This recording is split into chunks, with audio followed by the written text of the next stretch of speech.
ever hear of someone climbing out of their coffin? This one came from my great-grand-uncle. He swore it happened back in his village, decades ago. There was a wealthy Lee family in the area, but unlike most landlords, the old matriarch, everyone called her Granny Lee, was stingy or cruel. She treated the hired hands well, paid for their medical bills, even helped out poor families with food and money. One winter, right after the Lunar New Year, she turned 60. On the 6th day of the first month, she threw a big feast, told everyone, "Don't bring gifts, just come eat and have fun." Of course, word spread fast, free food from a beloved host. Her courtyard was packed with 10-plus tables. She came out in a bright red padded jacket, thanked everyone, and sat down. Her eldest son offered her a big chicken foot, her favorite. She took a bite, then suddenly choked.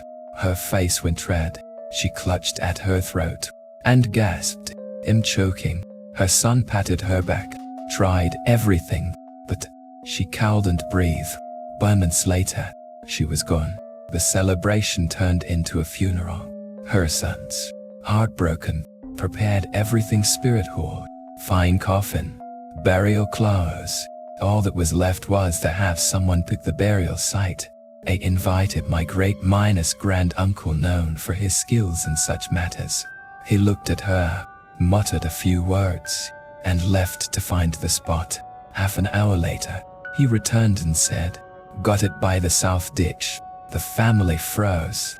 That ditch was where people dumped garbage and dirty water. The eldest son protested, "How can my mother rest in a stinking ditch?" But my great-grand-uncle just said, "Trust me." Local custom was to keep the body at home for 3 days, but he insisted, "No need bury her today, and don't carve her name on the headstone. Just make it blank." The family didn't understand, but did as told. At night, after the burial, everyone went home except my great-grand-uncle. He stayed, sipping tea. Around 10:30 p.m., there was a knock at the door. The eldest son opened it, and there was Granny Lee, standing in the cold, wearing her burial clothes. He screamed, ran inside shouting, "Mom's back!" She's at the door. Everyone grabbed tools and crept to the entrance. It really was her. No one dared move until they remembered my great-grand-uncle. He walked over, calm as ever. "What are you staring at? Help your mother inside, it's freezing." They sat her by the fire. 10 minutes later, she opened her eyes, didn't expect to make it back. She explained after she died, she woke to find Old with a village loafer straddling her chest, a belt around her neck, the other end around his arm. Turns out, Old Wu had seen all the treasures in her coffin and came to steal them, but they were under her body. His solution: tie the belt to lift her up. That jerk somehow dislodged the chicken foot stuck in her throat and she came back to life. She thanked him, which scared him so badly he dropped dead on the spot. My great-grand-uncle said, "See, this was fate. You had a calamity, and he was destined to take it for you.